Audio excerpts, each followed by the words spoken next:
All right, my name is Camille Samaha. I am on the Worldwide Public Sector Solutions Architecture team.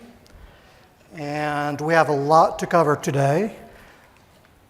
Okay, so we're going to be covering two relatively new features that were released in the last 2 to 3 months, and primarily that's VPC endpoints, and this ability to reach public service endpoints from within your VPC, as well as VPC Flow Logs, which will, as I'll show you, will increase your visibility into the traffic in your VPC. Now, this is an advanced session, level 300, so you are expected to have some knowledge on AWS, specifically VPC, EC2, S3, and also a little bit of network connectivity and routing within the VPC. And if you don't sweat it. I'm going to spend a few minutes just covering the basics to make sure we're all level set. And I'm going to tempt the demo gods. I'm going to try a couple of live demos. I do have backup, so bear with me, and let's jump right in. Okay, VPC endpoints. As most of you already probably know, a lot of the abstracted services offered through AWS are available through public service endpoints. So you need publicly addressable IP addresses to be able to reach those endpoints. Any calls you make, for example, against a service like S3, whether you use the APIs, whether you use the AWS CLI or the console or SDKs, all comes down to communicating with that service through a service endpoint, okay? And the answer we're trying to address is, okay, how to best reach those public endpoints from your virtual private cloud, okay? Little bit of basics on VPC. Typically, it's your own slice of the AWS cloud that you can deploy your own private resources into. You typically assign a CIDR block, like, for example, 10.10.0.0/16, and then you set up subnets, and those subnets, each subnet is within a particular availability zone. So in this case, I created 2 subnets in 2 separate availability zones. And you deploy your EC2 instances in those subnets. And all the resources within your VPC are able to communicate with each other. We also provide the capability to reach external resources, such as other EC2 instances, let's say in your EC2 Classic environment, servers in your on-prem data centers, general internet sites or resources. You can reach public service endpoints. In this example, I have S3 depicted, as well as other resources in other VPCs, whether in your account or other accounts. For today's session, we're going to concentrate on VPC endpoints. But before doing that, let's take a little bit of a dive into the connectivity within the VPC. Once you set up a subnet in a VPC and you look at its routing table, and I'm going to show examples of using AWS CLI commands. This is for an advanced topic. And in this particular case, you'll see always an entry that's going to be the CIDR block of your VPC with a gateway ID of local. And that entry you cannot delete or modify. All it means is all traffic to the VPC IP addresses stay within that VPC. You don't have to worry about routing or any other connectivity. These route table entries will be in each subnet route table, and if you don't have your own subnet route table, there's a default route table which has that entry as well. All right? So how do you establish public connectivity? In effect, you create an internet gateway. You attach that gateway to a particular VPC, and then you add a routing entry for a subnet. And if you want all your traffic to go to the internet, you'll add the 0.0.0.0/0 block and point it to the internet gateway or IGW ID. All right? And by the way, if you set up an account today, you'll have a default VPC set up, and that configuration is done for you automatically. So with your default VPC, you already have an internet gateway and you already have a route entry in your routing table. All right? So with the internet gateway added, let's take a peek into the routing table again. Here's the local CIDR is still in the routing table, but you'll also see the new route entry that we added pointing to the default route. And all that means is everything not destined to the VPC IP range will go through the IGW to the internet. Pretty straightforward, right? A subnet that has an IGW route entry is referred to as a public subnet, which means you can assign elastic IP addresses or public IP addresses to instances to be able to communicate with external resources through the IGW. If you do not have an IGW or a route table entry in the subnet, that's what we refer to as a private subnet. So when I talk in the next slides, and I refer to a public subnet and private subnet, that's the definition of the two. All right? So now we have this a VPC, and we want to be able to communicate with an S3 public service endpoint. So in order to do that, as I showed you, you can attach a IGW. That gives you a path to the internet, and you're able to reach the public service endpoints. Great. What if you have a private subnet where you put your application servers, or even if you have a data storage layer and you don't want to assign public IP addresses to those resources, to those EC2 instances? Now, there are a couple of ways to do it that have been done very successfully by customers. One is to establish a NAT instance in a public subnet and add a route table entry for the private subnet pointing to that NAT instance. So any traffic going to the internet will flow through that NAT instance to external resources. Another very good approach is, instead of a NAT instance, you can use one or more proxy servers. And you can then have a little bit more control. So let's look at those three options. One is to use public IP addresses with the IGW. One is to use a NAT instance, and the other is to use a proxy server. What are the pros and cons of each approach? With using and leveraging the IGW, IGW is a service that is highly available and highly scalable, horizontally scalable, which effectively that means there's no upper ceiling on the amount of traffic you're able to push through that service. So that's a big pro.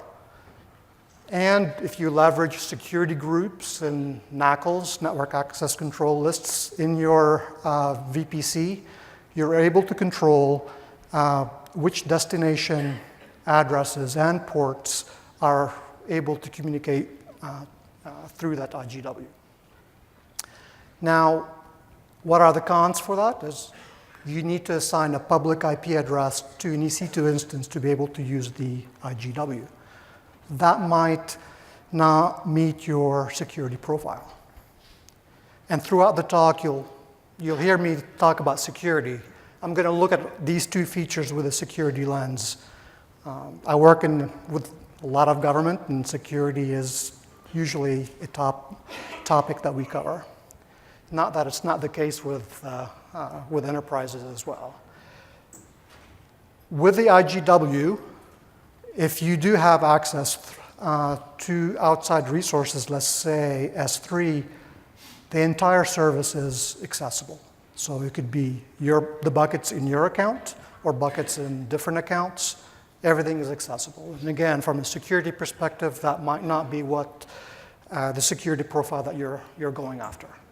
All right? With a NAT, or maybe I should say, in most cases, it's a PAT service, which is port address translation. The biggest benefit there is you have full control of the EC2 instance on which you're running the NAT service. You completely have control of the configuration. And with NAT, generally, it supports all protocols. But with the NAT instance, it could potentially be a single point of failure. You can try to set up configuration like a self-healing configuration using auto-scaling as an example, or deploy multiple NAT instances to reduce your blast radius if one of them goes down. Regardless, the availability and the scalability of using NAT instances are weaknesses because you are limited to one or maybe two, maybe three instances for all your traffic going to external public resources. So there's a management overhead and a configuration overhead. Additionally, similar to the IGW setup, if you allow access through the NAT instance from your private subnets, let's use S3 as an example, you'll have access to the full service, all the buckets and all the objects. Okay? With proxy servers, you will have a lot more flexibility from a security perspective. Let's take Squid configuration, for example. You'll be able to set up URL filters to restrict which buckets are accessible or which region in S3 service, for example, is reachable by using those URL filters. And you still have the central control of those instances. And you do have ability to improve your high availability profile by, for example, putting a load balancer in front of a fleet of proxy servers. Regardless, there's still a management overhead, there's still a configuration overhead, and if one of those EC2 instances fails, your availability will be compromised until it's replaced, or if you have a burst of traffic, you're going to have a period of time where your availability or performances might suffer because you can't scale fast enough. Okay? And in general, proxy servers will work with HTTP and HTTPS protocols. All three approaches work well, and I've worked for customers for many years, but all three approaches have deficiencies that could be improved on. So, what does all this lead to? VPC endpoints. With using VPC endpoints, and today there's only one service that's currently available, that's VPC endpoints for S3, with more services to follow. So I'm going to concentrate the talk on VPC for S3. VPC endpoints for S3.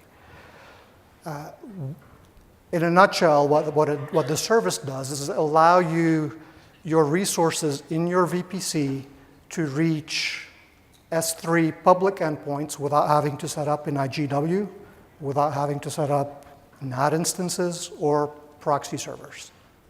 So, similar to the IGW, VPC endpoints is a service that is highly available and highly scalable horizontally. Again, the infrastructure that and all the management work that is needed to make that service highly available and highly scalable, you don't need to worry about. We take care of that. So if you've been using AWS for many years, you're very familiar with IGW, you set it up, you don't even think about it, and it works. And in the demo, I'm going to show you just a peek into the performance, comparing VPC endpoints with IGW and a NAT instance configuration, just from a comparison point of view. Another major advantage with VPC endpoints is a very rich security control set that will help you improve your security stance. So let's, this is just a depiction of the ability to reach S3 from your VPC without having to set up an IGW. Instead, you set up a VPC endpoint. All right?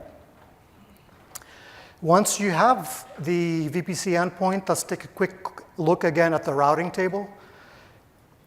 You will again see the 10.10.0.0/16, which is a local block for the VPC. But I have it highlighted in yellow. You'll see also another entry, something that starts with PL and an ID. PL stands for prefix list. And then the target, or the gateway ID, is the VPC endpoint ID itself. So what is a prefix list? Again, with a CLI, you're able to describe the prefix list. Basically, it's a representation of the IP addresses, one or more CIDR blocks, in a particular region, in this case in US West 2, that are assigned to the S3 service. Those IP addresses can and will change over time. So with the prefix list, you don't need to worry about the management of that change. We do that for you. As long as you're using the prefix list, you'll be pointing to the correct IP addresses for the S3 service. So that's, if you've tried to do restrict access to S3, for example, by manually updating your security groups based on the IP addresses at that time for that service, you would have to go back and manage that, any changes on our side. With a prefix list, we take care of that for you. You don't need to worry about it. Okay, so let's put that security lens again. As you saw in the previous slide, VPC endpoint is exposed as a new route entry in your subnet routing table. All right? You can set up as many VPC endpoints as you want for your VPC, but since it's a route table entry, you can set up, for a particular subnet, you can set up only one VPC endpoint for a particular service. I'll explain why.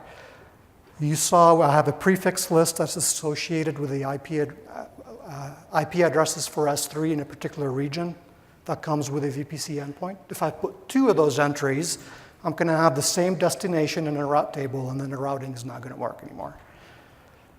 So the next question is, well, why would I want more than one VPC endpoint in my VPC?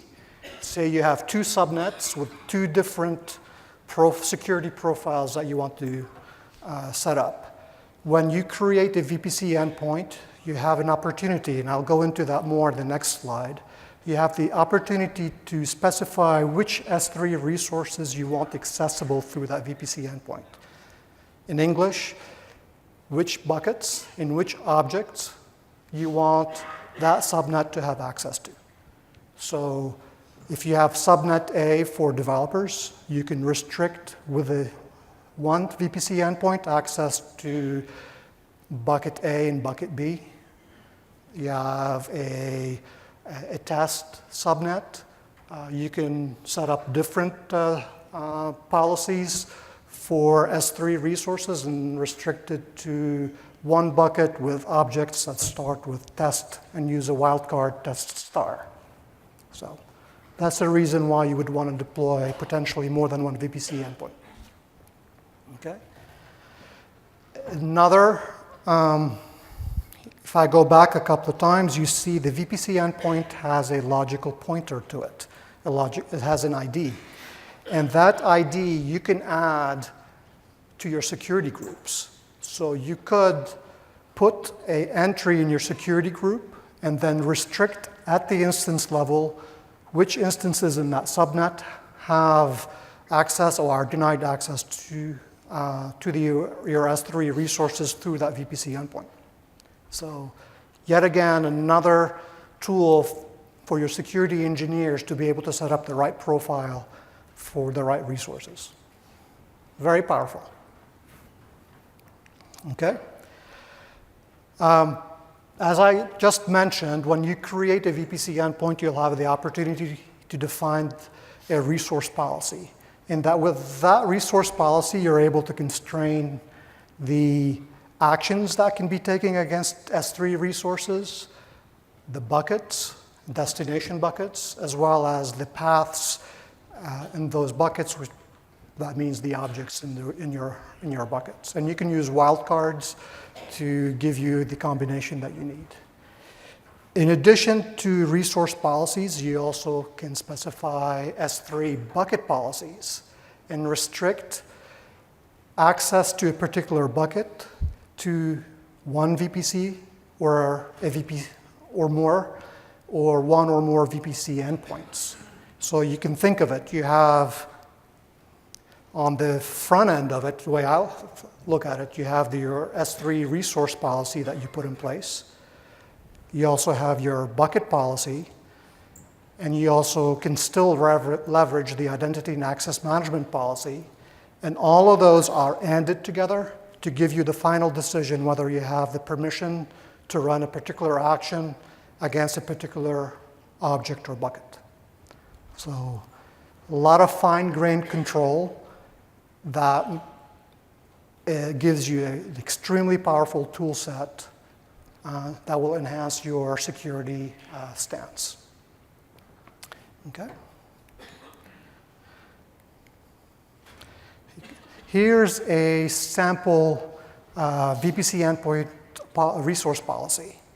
And basically, saying any calls coming from that particular, through that particular VPC endpoints, you're only allowed get object and put object to my secure bucket and the objects in that bucket.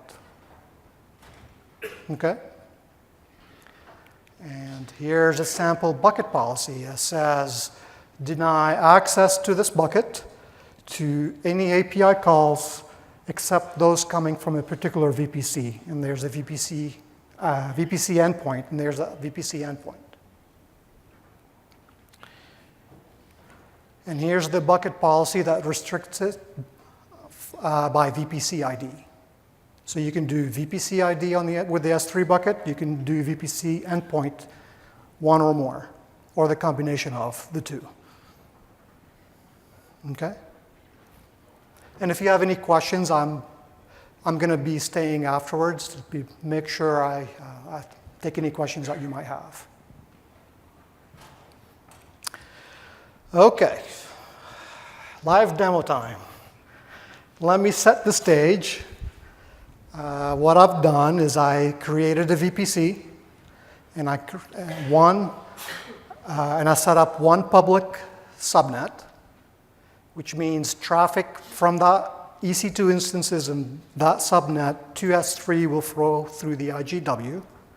I set up a private subnet and put a route table entry. It says any traffic to the internet to go through that NAT instance. And then I set up a third subnet with a VPC endpoint. Any traffic to S3 will flow through that VPC endpoint. All the instances that I'm using are C3 8x large, which means they have 10 gig interfaces and enhanced networking. And I'm using it across the board. With the NAT instance as well, there's a C3 8x large with the 10 gig interface and the enhanced networking.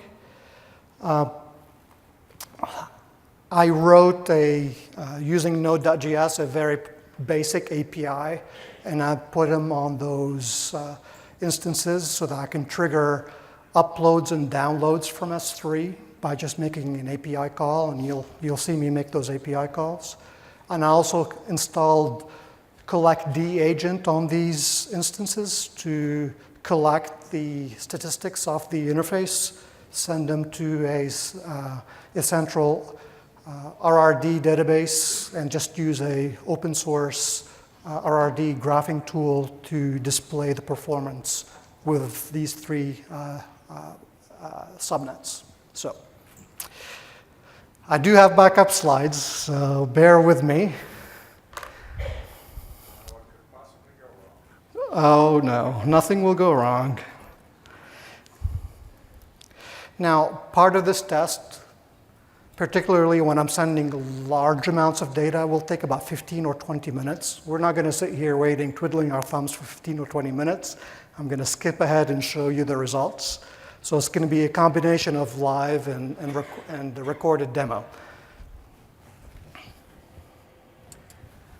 All right. First, I'll show you where the objects are going to be placed. They're going to be put in a bucket, and I have 3 separate quote-unquote directories for IGW, NAT, and VPC endpoint. And I have 3 clusters of C3 large instances waiting for me to trigger uploads and downloads.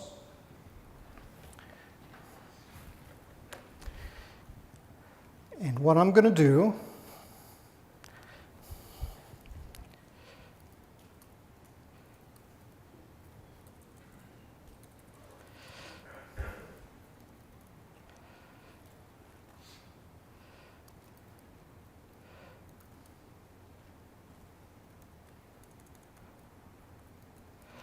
and then with this test, I have a cluster size in each of these subnets of 1.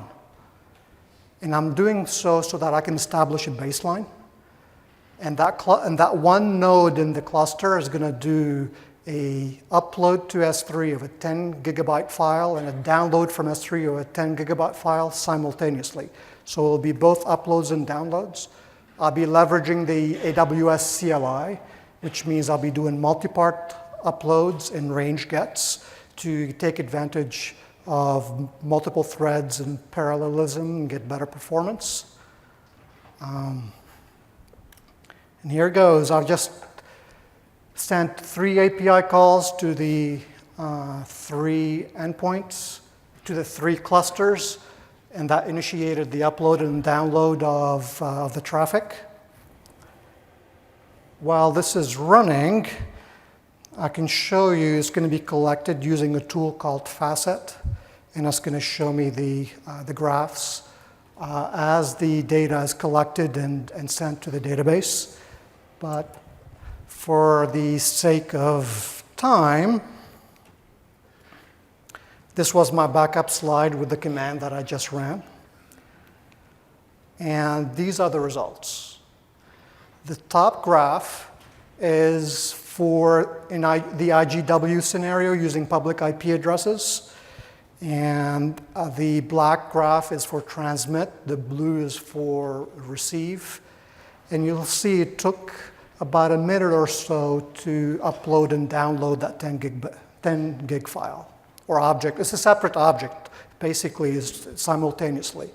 You'll see a similar performance characteristic with the VPC endpoint.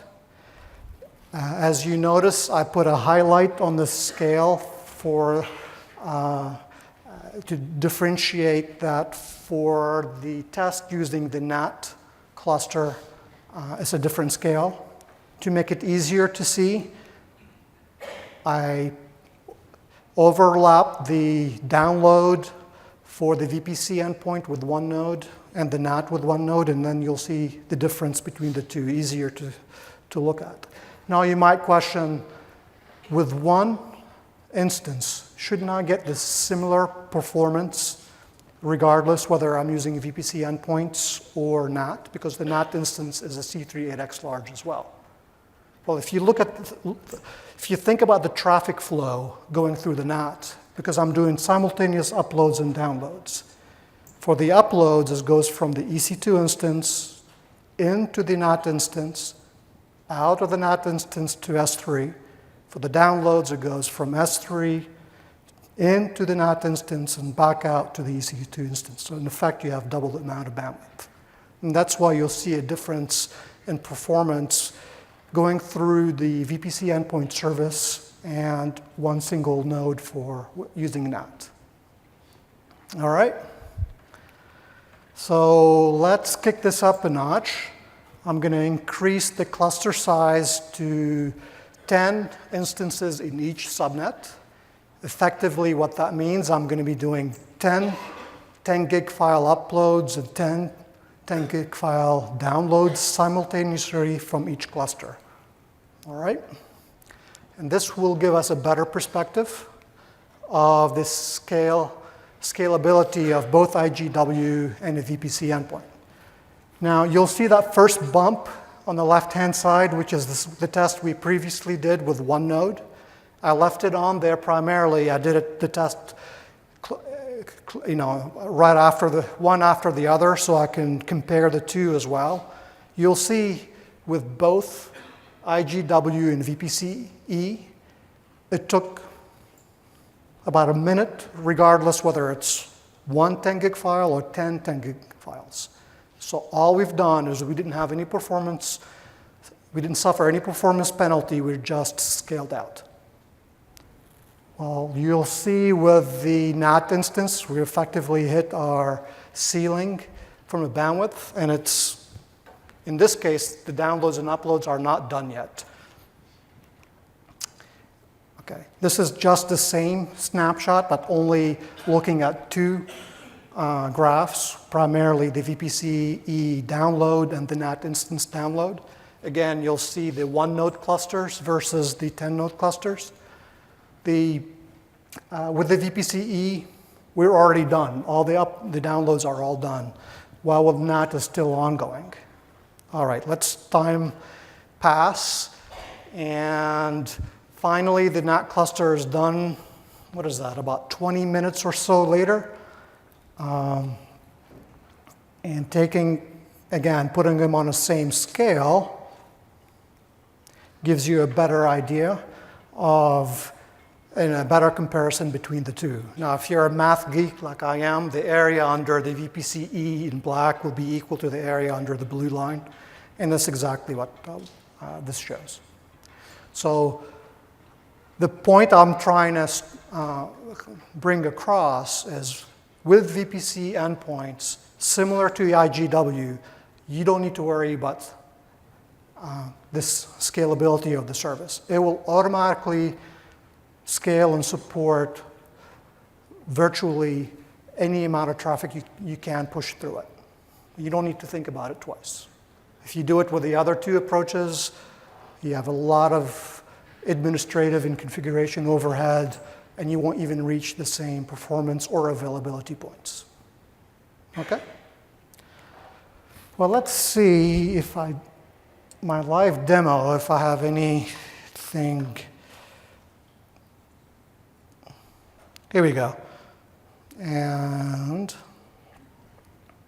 this is only with the one node. That's the only thing that I ran on here. I'm just going to focus it more. This is a similar graph that you saw in my screen capture that I showed you earlier. But basically, I just recreated the experiment with a cluster of one. Okay? Great. Time check, we're good. All right. VPC Flow Logs is the next topic we're going to cover. I don't know how many years, I've been with Amazon for 4 years. I don't think a week passed by where I wasn't asked, how can we get more visibility into the traffic in a VPC? Now, if you think about it, the interesting traffic are the rejects and denies that you set up. If you set up rules on your security groups or NACLs to deny traffic, that traffic will never reach your EC2 instance, so you'll never know that traffic even was attempted to reach your instances. The accepts will make it to your EC2 instance. So if you really put your mind to it and you really wanted to do it, you could have collected all that data, analyzed it, and gotten the exposure or the views into that traffic.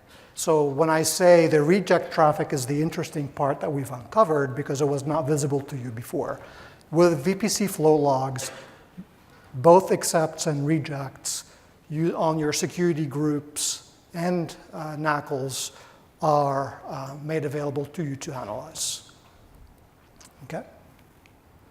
So you get that extra visibility from a security perspective, so you can try to understand what's being blocked, what's being attempted against your application stack.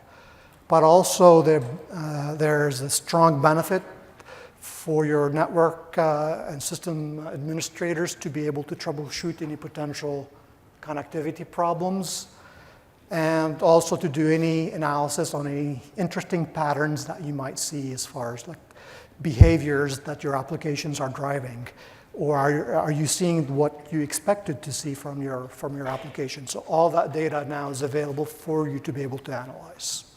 So a little bit more detail about the service. You can enable VPC Flow Logs at the ENI level, which is Elastic Network Interface, at the subnet level, or at the VPC level.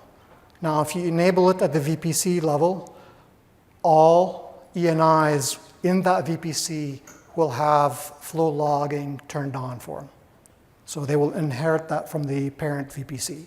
Similarly with the subnet, if you turn on VPC Flow Logs at a subnet level, all the ENIs within that subnet will have a stream for each in CloudWatch logs. I can show you that because when I was doing the S3 testing, I turned on VPC Flow Logging. I wanted to see if during that time I can capture any interesting traffic. So if I go to my VPC and go to the flow log tag, you'll see where I have it turned on. Okay? But if I go to my subnets in that VPC and look at the flow log entry, you'll see that it is inherited from the VPC entry. Similarly for, and I can't see it over here, for the ENIs, it'll be inherited from the VPC itself. Okay? Now, as I just mentioned, all that traffic that is collected is exposed through CloudWatch logs, regular CloudWatch log groups and streams. What that means is any capabilities that come with CloudWatch logs you could leverage. For example, the integration with Lambda and the integration with Kinesis Stream, or the ability to do, to filter on those entries and set up alarms. And I'm going to show you how easily it is to create your custom metrics based on filters that you define and create alarms and actions based on patterns that are interesting to you. Now, the data is collected at the Elastic Network Interface in about 10 minutes or so intervals, and aggregated in an entry and added to the CloudWatch log stream. All right? So a little bit more detail. I'm not going to go through all this, but these are all the fields that are available in a flow log record. You'll see just a version ID and the account ID, as well as the interface ID. Now, the data is aggregated on a 5-tuplet level, where you have to have them be unique, and that's the source and destination IP addresses, source and destination port, and protocol. Those 5, if they're unique, the data is aggregated over that period against that 5-tuplet. If not, a new entry is recorded. Okay? And you also have the number of packets and bytes in that interval that are added together, as well as a start and end time for that interval itself. So you can whether using your own code or third-party tools, drill down by using the time dimension to look for interesting traffic. Now, as far as the actions, you have the option when you set up a VPC endpoint to capture all accepts, to capture all rejects, or both. Okay? And then you'll have a log status to give you an indication if something is not working correctly or whether the status of flow logging is okay. Here is an example record for an inbound SSH traffic that was allowed. Now, to be more accurate, I should have also highlighted the protocol number, because to ensure that it is SSH, the protocol number is 6 in this case, which is TCP. So to tell me that this is SSH traffic, I need to check the protocol number as well. Okay? Here's an example record where an attempt to connect via RDP, which is TCP port 3389, was rejected. Okay? So let me just show you, instead of doing the screens, how the records would look like in the console. Now these, like I said, they're accessible via CloudWatch logs. So you can look at them in the console. You can retrieve them using the AWS CLI or an SDK, or you could leverage third-party tools to extract and analyze that data. And I'm going to show you an example of one of the tools about how you could manipulate some of the data and analyze it. There are currently several vendors that provide integration with CloudWatch log with VPC Flow Logs. There's an Observable Network, I know has them, Dome9, Splunk, and there are more out there that I'm sure either have already released it or are planning to release them very, very soon, the support for flow logs. So let's take a quick look. I'm going to go to the regular CloudWatch console view, and I'm going to look at my logs. Here's my flow log group, and you'll see all the ENIs that I set up in my test VPC that I used for S3 and VPC endpoint testing. These are the ENIs that was enabled. Now, and here are all the records that have been recently collected. Now, there's a lot of information here, but you have the ability to look for more interesting traffic. Let's see what was rejected. And there's a lot of stuff that was rejected. If I look at some of the ports to see if there's anything interesting in here, I know the last time I looked at this, and here are some. Here's port 22. Actually, that's not the port. Never mind. It is. That's port 22. So the time I launched all those instances maybe 10 minutes before this demo started, and I've already had attempts on port 22 for SSH into the instances that have public IP addresses. So don't leave your SSH open to the world. This is actually not, and that's why the rejects out there, because people out there have automated processes going out there and just looking for vulnerabilities. Okay? This will help you close down those potential vulnerabilities, and I'll show you a little bit more by setting up alarms and just keeping track of all the activity out there that might be happening against your resources. Okay? Now, this is great, but so much information. If you want to be able to, for example, set up a custom metric that measures the attempts on SSH that were rejected in a 5-minute interval, for example, you can set up custom metrics. I'm going to show you, I've already have one set up, but I'll show you quickly what I did for this particular custom metric, which is just a count of rejected SSH attempts. So if I go to metrics, actually, logs, create metric filter, and then I need to put a filter pattern that I want to use to reduce the interesting records that I want to start counting against. And here's the filter I'm going to use. And basically, if I go through it, I'm not going to pay attention to any specific interfaces, source and destination, source ports, but the destination port I want it to be 22. The protocol I want it to be 6 for TCP.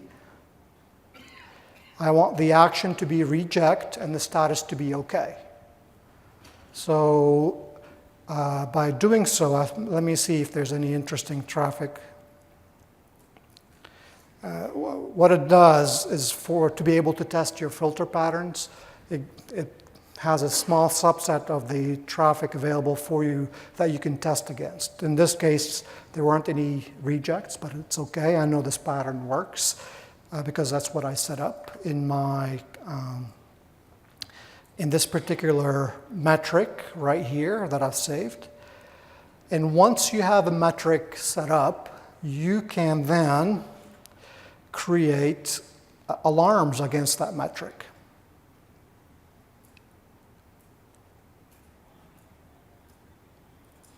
Okay, rejected count.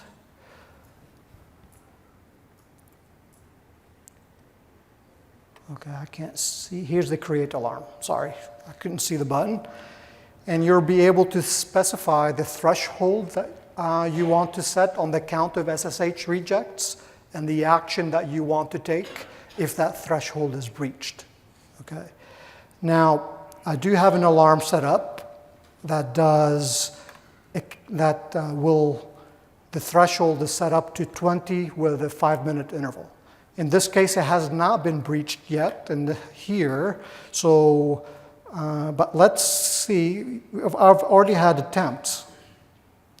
And I've had 7 attempts already since we started this demo. Okay? And I'll show you if that threshold was breached, I have it set up to send me an email automatically. And I'll show you an example email that I received. But you can also have it take automatic action. You can set up a Lambda function to do whatever procedure you want to take or action you want to take if a particular alarm is triggered. So it gives you a lot of flexibility, a lot of power to detect potential security issues and get your security team engaged. And here's what the email will look like. And this is, again, these are my backup slides in case I couldn't do a live demo, so you'll see them. And in this particular case, when I ran my test before, the threshold of 20 was breached twice. And this is the sample email that was sent to me because that threshold was breached. And again, an email is one way from a notification perspective, but if you want to take action, you can take action. Whatever you want to do, you can have that SNS topic, have a subscription to it, and take whatever action that you wish.